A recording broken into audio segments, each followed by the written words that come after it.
Clamp prop! Hey guys, it's Spence from Video Spence, and today I want to talk about transitions.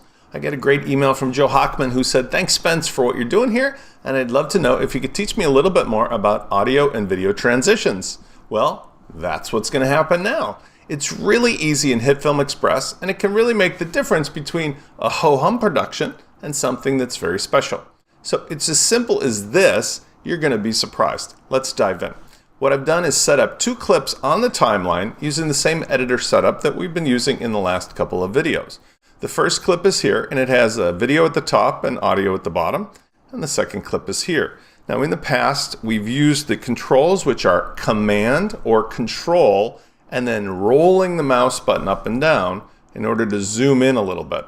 And in order to make sure that I center on it, I'm going to put the marker on the, I should call it the scrubber, right on the middle of the transition area, and then just zoom in a little bit so you can see this better. If you prefer, you can use the control slider here to do the zooming instead of the mouse wheel. Now, the transitions are easy. They're on the left-hand side under the effects area. And these allow us to do something other than a clean cut between clip 1 and clip 2. Let's see what we've got right now by default. First thing I'm going to do is I'm going to turn off the audio for a second just so you can see the video transition. And in the upper right viewer window, we'll see what it looks like, I should say, between clip A and clip B. Clip A, clip B. All right. There's Gene flying, then there's just a front shot of the fields that Gene is flying over. Now for video, we're going to go to Transitions, and we're going to choose Transitions Video. And by default, there's a nice selection here. Dissolve, motion, wipe, zoom, fade to color, and then an iris effect. Dissolve is one of the more common ones that I use because it's not really going to grab a lot of attention, but it smooths the difference between one clip to another instead of that nice quick jump. You can use additive dissolve, cross dissolve, dither, or a light leak. The light leak is a premium, and you don't necessarily need that, but you can always explore it if you want. Additive dissolve is where the two images come together, kind of bloom, and then move into the second one. Cross dissolve is my favorite because that's the one you see in most movies where it goes from the first one into the second one and it doesn't add them together. And then dither is something that makes an effect almost like a pixelization. We'll talk about that after we see it. Motion gives you push, slide, and split. Push is pushing the one clip off the screen. Slide is where similar effect, but instead of pushing, it just slides over the other one. And then split is we do something kind of like the curtains opening and closing. Wiping, you've got clock, which is a rotational, linear, which is horizontal wipe, and then a radial, which is kind of in the fan shape. And then zoom is something you've seen before, of course, cross zoom and zoom. Let me just show you by example a couple of these and also how to place them. All we need to do is take the transition of our choice, let's go with cross dissolve, grab it, and then simply place it over the transition between clip A and clip B.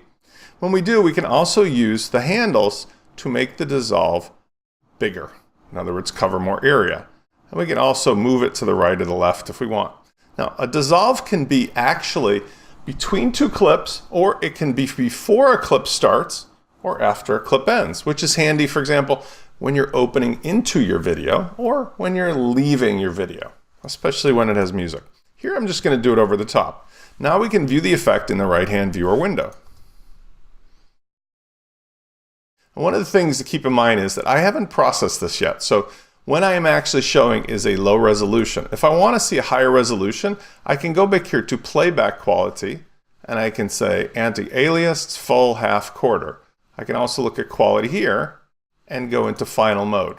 Now that means that when I'm playing it back, it's going to process it. It may take a second the first time, and then it looks a little better. There we go. Now that was really quick, so I'm going to drag it slowly and you can see it a little bit better. You see, it's literally dissolving the first image into the second image. This will be very smooth when the actual video is rendered and exported to the final clip. Now let's try a different one. All I need to do to delete one is to click on the dissolve and use the delete key. Additive is that effect where one is going to join with the other. Let's look at how that looks. You see how it kind of bloomed there? It's almost like boom. All right, it's a different effect. And you can experiment with any of these. Dithering has a pixelization type of effect. I don't know if you caught that, but it just sort of almost pixeled away like pieces of a puzzle. Push, slide, and split are ones that I could show you as well, but let me just cut to the chase. I'll show you just one more of these. Let's say the clock wipe. That's a traditional looking one where it's going to go whoop. So let's take a look over here.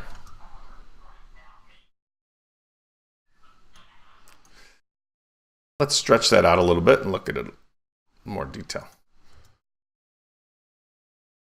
And you can kind of see that. I'll render these at the end so you can get an example. Now, let's talk about audio. Audio works the same way, except it works with the sound, of course. So we're going to go over to Transitions, Audio, and here we just have really two of them, but that's all that we need. Most of the time we're going to use the fade. The fade goes from clip A to clip B. The crossfade does the same thing, but in a kind of additive way. So again, depending on what you're trying to accomplish, you may decide to use one over the other. Just experiment to see which one you like better. One of the things I want you to see though, or actually hear, is that when we turn on the audio, right now the music that Gene had was the same across the whole movie. So it sounds almost the same even though we're coming across the clips. Let's listen to it. Really hard to tell, right? So what I'm going to do is I'm going to use the first tool here, which is our selector tool, and I'm going to lower the volume of the second clip all the way to 0. So we now have a really sharp, it's music and then nothing. And now I'm going to do a fade. And that way it'll give us a little bit better sense of what a fade sounds like. And it's that gradual transition between the first sound and the second sound. And you hear how that kind of gradually faded away. Now, it's really just as simple as this. What I usually do is I wait until I've got most of my edits done, and then I come back and I add the appropriate fades or other transitions. I want to caution you though, that most great Hollywood productions use an immediate sharp cut. They don't actually use transitions at all. And the reason is simple. When you want fast pace and you have multiple cameras, you don't want to have this constant overwhelming repetition of fades. It just gets old really fast. Save fades for moments where it's sort of helping you to tell the story. So for example, in the beginning where you're setting the scene or when the movie is starting, that's a great time to have a gradual fade in. If you're transitioning from something where, let's say it's, I don't know, the end of a flight and you put the trike away and you want to say, okay, now I'm going on and time has passed. A slow dissolve is a great way to say, sort of visually, time has passed, right? Changing. That's also a little hokey, but that kind of clock wipe is also another time is moving, right? Visually, metaphorically.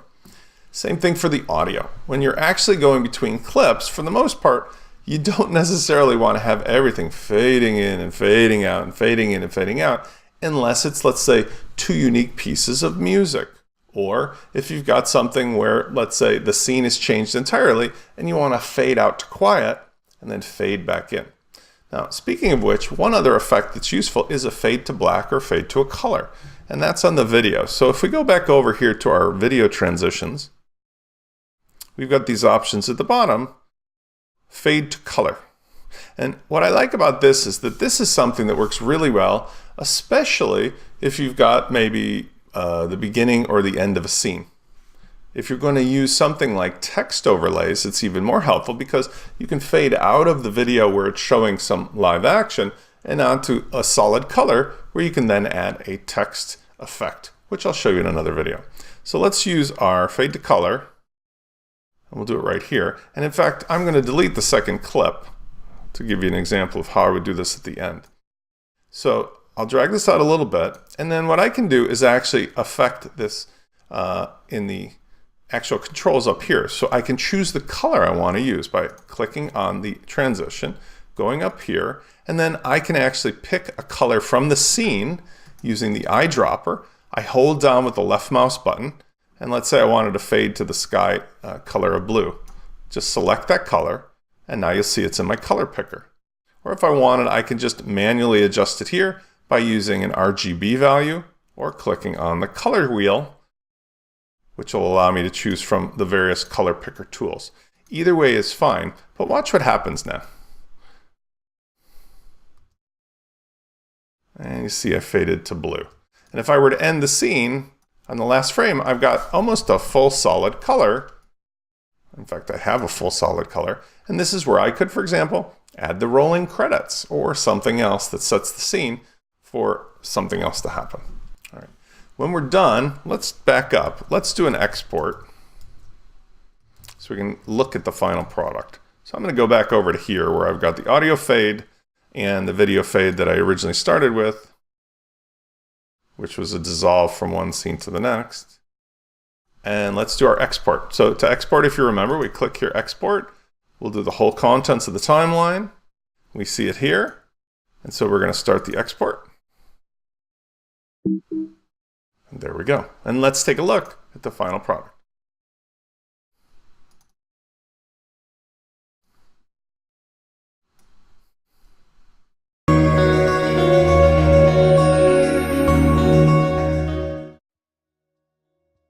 There's the transition.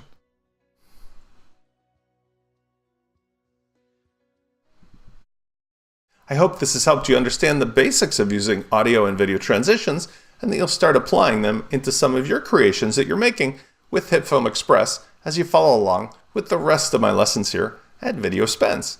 If you would like and you enjoy these videos, please click the subscribe or join or follow button here on the YouTube channel.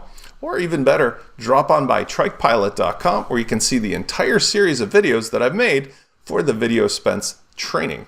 I look forward to seeing you over there or hearing from you in the comments. See you on the next video. Clamp prop!